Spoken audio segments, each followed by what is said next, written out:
अच्छा ये बताओ कि तुम्हें हमारी कथा इतने दिन से कैसी लग रही है? कछु समझ में आ रही है कि ना आ रही? हमने पूछा नहीं बीच में, वैसे कई जगह हम पूछ लेते हैं। अगर कुछ और सुनना चाहती हो, समझना चाहती हो, तो अभी एक दिन और है आपके पास। वो पूज्य दीदी जी से निवेदन कर देना तो हम तक बात पहुंच जाएगी और फिर वो भी कसर पूरी करी जाएगी।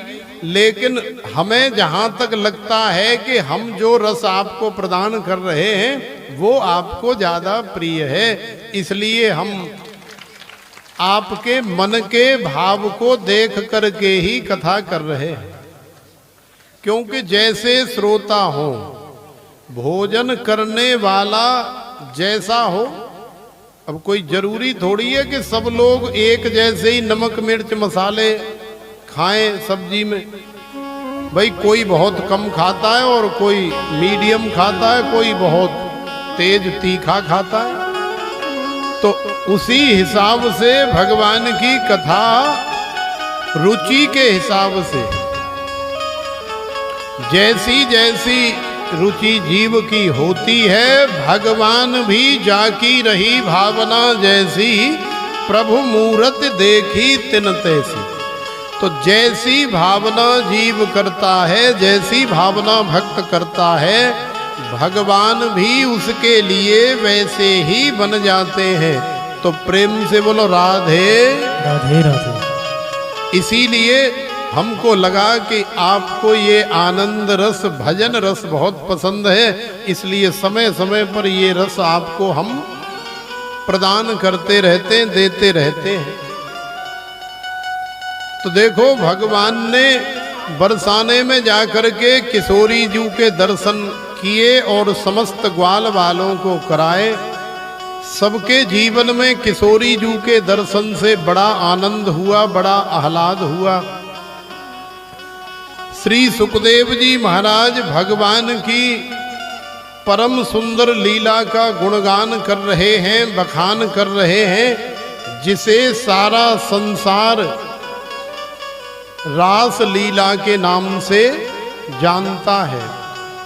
और ये रास लीला कोई साधारण लीला नहीं है। रास लीला का तात्पर्य ही यही है कि वास्तव में रस से भरे हुए रसज्ञ तो भगवान ही है। जय हो। देखो ये सारी सृष्टि में जितना भी रस आप देख रहे हैं ना, ये रस जो है रसज्ञ से माने रसम हेवायम लब्ध्वा नंदी भवती, माने ये रस कहाँ से आया? ये रस आया है रसज्ञ से। तो रसज्ञ कौन है? तो रसज्ञ तो भैया रास बिहारी, बांके बिहारी, रमण बिहारी ही है। तो रमण बिहारी, रास बिहारी ने अपने ब्रजवासी और ब्रजांगनाओं को रस प्रदान करने के लिए, रस से भर देने के लिए जो लीला करी, उसी का नाम है रास लीला। और जब तक भक्त के जीवन में सहजतान हो, सरलतान हो, नम्रतान हो, विनम्रतान हो, जब तक जीवन में रस नहीं हो, तब तक वास्तव में जीवन जीने का कोई आनंद ही नहीं है। नीरसता के अंदर कोई आनंद नहीं है। अब देखो, आप हमारी और थोड़ा ध्यान दो, हम आपको समझाने का प्रयास करें। जैसे मान लो कोई सूखा पेड़ है या कोई सूखा झाड़ झंकार है, कहीं झरकटी खड़ी है, तो क्या उस सूखे पेड़ के पास जाकर के, उस सूखी झरकटी के पास जाकर के कोई अपना फोटो इत्यादि निकालता है? नहीं निकालता। तो फोटो कहाँ निकालते हैं? जहां पर हरियाली हो, जहां पर सुंदरता हो, जहां पर रस हो। रस से भरा हुआ कोई सुंदर वृक्ष दिख जाए, हरा भरा दिख जाए, कोई लता पता दिख जाए, तो वहां जाकर के सेल्फी लेने में, फोटो निकालने में भी बड़ा मन लगता है, बड़ा आनंद आता है। तो ऐसे ही हम लोगों का ये मानव जीवन है।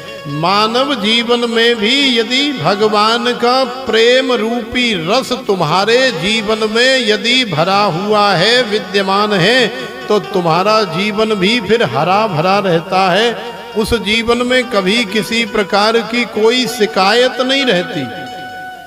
लेकिन यदि जीवन में भक्ति नहीं है, प्रेम नहीं है, भाव नहीं है, भगवान के रस से रहित जीवन है, तो फिर उस जीवन में कोई आनंद नहीं है। वो जीवन जो है बेकार जीवन है। फिर तो एक एक दिन उस जीवन का काटना बड़ा मुश्किल हो जाता है।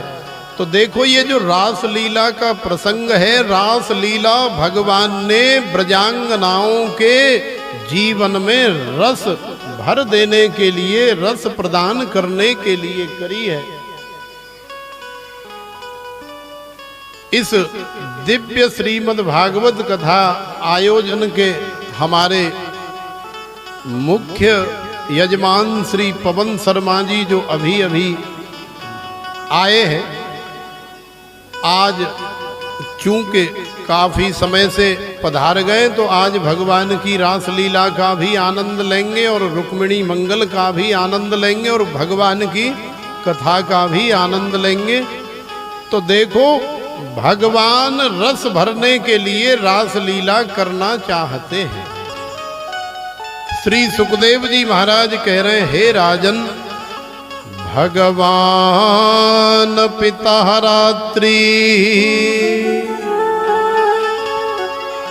शरदोत्फुल्ल मल्लिका वीक्षरन्तुं मनश्चक्रे योगमायाम् उपाश्रितः। भगवान पिता रात्रि शरदोत्फुल्ल मल्लिका वीक्षरन्तुं मनश्चक्रे योगमायाम् उपाश्रितः। वैसे तो भगवान का कोई नाम नहीं, कोई रंग नहीं, कोई रूप नहीं, न भगवान साकार है न निराकार है, न उनका कोई आकार है, न उनके अंदर किसी प्रकार का कोई विकार है, न भगवान का शरीर है, न भगवान के पास इंद्रिय है और न भगवान के पास मन है। लेकिन फिर भी भगवान मुख्यम तस्य ही कारुण्यम, कृपा करुणा की बरसात करने के लिए अपने भक्तों के लिए शरीर भी धारण करते हैं और उस शरीर में फिर इंद्रियां भी होती हैं और मन भी होता है। तो आज जब भगवान ने रास लीला के माध्यम से ब्रजांगनाओं को रस प्रदान करने का मन बनाया तो सबसे पहले भगवान ने बड़ा सुंदर शरीर धारण किया, माने बांके बिहारी से रास बिहारी बने और रास बिहारी बन करके भगवान परम सुंदर बन करके यमुना जी के किनारे श्रीधाम वृंदावन में बंसी बट पर खड़े हो गए। और आज भगवान को उन समस्त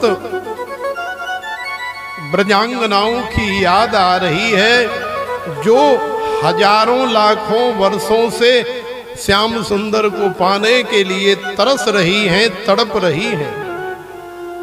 श्री सुखदेव जी महाराज कह रहे हैं, हे राजन, आज उन ब्रजांगनाओं का प्रेम सफल हो गया, क्योंकि उन ब्रजांगनाओं के सच्चे प्रेम का ही ये प्रतीक है कि भगवान को आज उनकी याद आ रही है जो हजारों लाखों वर्षों से भगवान को याद करती थी। आज भगवान उनको केवल याद ही नहीं कर रहे, याद करने के साथ साथ भगवान ने रस प्रदान करने के लिए मन बना लिया है, शरीर बना लिया है और बंसी बट पर तैयार खड़े। लेकिन विचार करने वाली बात यह है कि ब्रज भूमि जो है 84 कोस के दायरे में आती है, तो 84 कोस 84 इंटू 3 कितने हो गए? 84 इंटू 3 माने 252 किलोमीटर। तो 252 किलोमीटर के दायरे में ब्रजभूमि है। तो जितनी भगवान से प्रेम करने वाली जो ब्रजांगनाएं हैं वो कोई एक ही जगह तो रहती नहीं। कोई गोकुल में रहती है, कोई महावन में रहती है, कोई मथुरा में रहती है, कोई वृंदावन में रहती है, और कोई महा चिंता हरण में रहती है, कोई ब्रह्मांड घाट में रहती है। और भी ब्रज में न जाने कितने गांव, कितने छोटे छोटे नगर हैं। उन सब में ब्रजांगना रहती हैं। कहीं 10 रहती हैं भगवान से विशेष प्रेम करने वाली, जिनको भगवान रास लीला में बुलाने वाले हैं। आज भगवान को याद आ रही है, लेकिन भगवान के पास कोई ऐसा साधन नहीं है कि किसी को फोन कर दे भगवान कि अरे ज्ञानवती भगवान तू यहाँ कहा कर रही है, हम यहाँ ठाड़े इंतजार कर रहे हैं, तू चली आ। तो भगवान के पास फोन तो है नहीं, नहीं तो एक दिन पहले ही सबको ब्रॉडकास्ट लिस्ट में लेके या ग्रुप में लेकर के और मैसेज डाल देते, तो सबके पास सूचना पहुंच जाती कि कल शाम को रास बिहारी बंसी बट पर इतने बजे उपस्थित रहेंगे, हम सभी को जाना है। लेकिन ऐसी तो कोई व्यवस्था है नहीं। तो आखिरकार भगवान ने उन समस्त ब्रजांगनाओं को कैसे सूचना दी, ये सोचो। भगवान के पास ऐसा कौन सा अस्त्र है, ऐसा कौन सा शस्त्र है? भगवान ने अपने जीवन में कभी कोई तलवार नहीं उठाई, कोई भाला नहीं उठाया, कोई गदा नहीं उठाया। हमेशा एक ही शस्त्र अस्त्र से कार्य चलाया, और वो है प्रेम का, दया का, कृपा का, करुणा का, सहजता का, सरलता का, नम्रता का, विनम्रता का, भगवान की वेणु। इसीलिए तो महापुरुषों ने कहा है, गजब की बांसुरी बजती है वृंदावन बसैया की। गजब की बांसुरी बजती है वृंदावन बसैया की। करूं तारीफ मुरली की या मुरलीधर कन्हैया की। जय हो। करूं तारीफ मुरली की या मुरलीधर कन्हैया की। जहाँ ना काम चलता था वो तीरों से कमानों से। जहाँ ना काम चलता था वो तीरों से कमानों से। विजय नटवर की होती थी वहाँ मुरली की तानों से। जय हो। विजय नटवर की होती थी वहाँ मुरली की तानों से। तो श्री सुखदेव जी महाराज कह रहे हैं, बंसी बट पर खड़े होकर के भगवान ने अपनी वेणु निकाली और वेणु का इतना सुंदर निनाद किया। इत वेणु रवम राजन सर्वभूत मनोहरम। इत वेणु रवम राजन कलौ जगौ वाम दृशाम मनोहरम।